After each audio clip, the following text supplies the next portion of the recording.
Where are we at this point with Andrew Thomas? Everybody's practicing, and we'll reevaluate after practice. If he, in some situation where he can't play, do you plan to pick Pert or Azudu, or could that be a rotation like you did with guard in the past? Yeah, I'd say, we're going to go out there. We're going to practice today. Those are discussions, Rye, we have after practices today. That would assume to think the fact that at least Andrew Thomas is on the field again, second day in a row, that's a fairly positive sign, at least from your perspective now. Yeah, I talk to him every day. So today he said he feels a little bit better. We'll do a little bit more with him today. And then, again, I think it's really unfair to give you an answer right now because they got to go out there and move around and do things. And, that's why we do it after practice today. How much input does he have? Because he'll probably say he wants to play. Yeah. You guys have to probably factor that's. Yeah, I have discussions anytime a player's injured. Obviously, I refer to the medical staff. I trust those guys implicitly, but I also want to talk to the player to see where they're at, their head's at. And again, you want to do the player right. So, if he's ready to play, he'll play, and if he's not, he won't. But he's, you appreciate the players that are, banged up some form or fashion, that are working through things and wanting to go out there and practice and do things. So I'd say it's a conversation I have with Ronnie, his staff, obviously with Andrew, and then ultimately how we go out there and practice and, what he feels he can do or not do. Again, maybe it's a little bit more than it was yesterday, and so, give it all the way up to the time we can give it to. I know you weren't here for all of them, but I saw a stat yesterday, actually the Giants put it out, that Daniel is 7-1-1 in his last 9 games after a loss.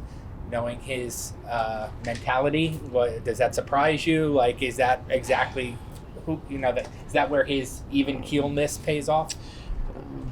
I don't know.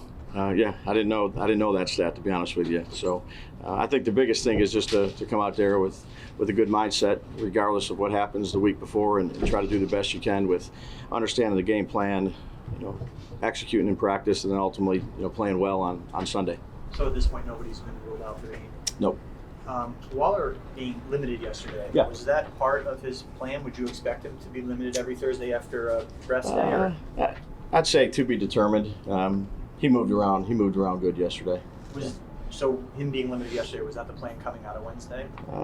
Look, he wasn't. I mean, he was limited. He did plenty of stuff. He just didn't do every single rep. So he's making progress. I think he's in a good spot. Do you get the sense that the offensive linemen who struggled last week are anxious to get back out there? Like, after a bad game, do guys get hungry to, sooner the better? Yeah, well, I think the mindset is to be anxious every week to get out there. Or I don't know if anxious is the right word, is to be ready to go each week, regardless of the outcome the previous week, is come out and have a great attitude, do the things you need to do during the week so you can perform at your best on whatever day we play. Andrew's uncertain status complicate how you use Josh this week in practice? Because he might be an option there, he might be an option in guard. How do you manage that? Yeah, no, that's why we've done a bunch of stuff, and whether it was training camp, OTAs, move guys around.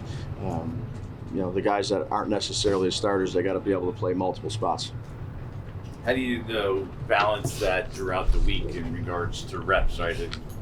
With a young player, especially like that, if you want to start him out maybe at one position and it has to change later on, how do you sort of balance that? Yeah, you give the guys the reps that they need, and again, there's a build-up too of having reps at certain spots throughout, whenever it was OTAs, training camp last year, whatever it may be.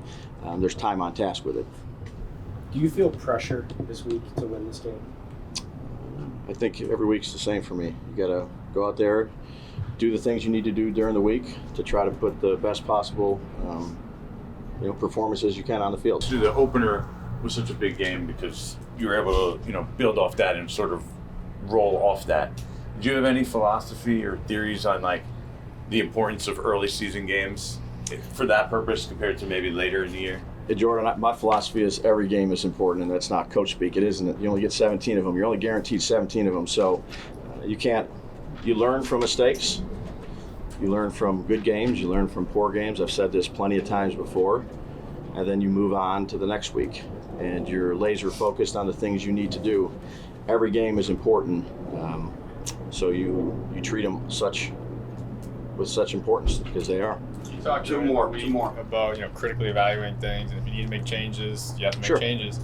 Are you making any changes lineup wise? Yeah, I'd say again that's not just from a 1 week performance. That's That's every week. You do that every place I've ever been. You do that every week as a coaching staff, as a scouting department. You're constantly in evaluation mode to try to do the best you can do for that particular week. How's I couldn't hear with the wind. That's okay. Were you asked about Aziz and how he's doing? Yeah, he'll be out there practicing today, and then we'll get a feel for where he's at. Talk about that later today. Where do you stand on Wandale? I'd say same thing. Same thing as I'm not saying Aziz. He's kind of been progressing. Again, he's had a good day yesterday. We'll see where he's at today, and then ultimately make our decision what we think is best for him, and then ultimately the team going forward.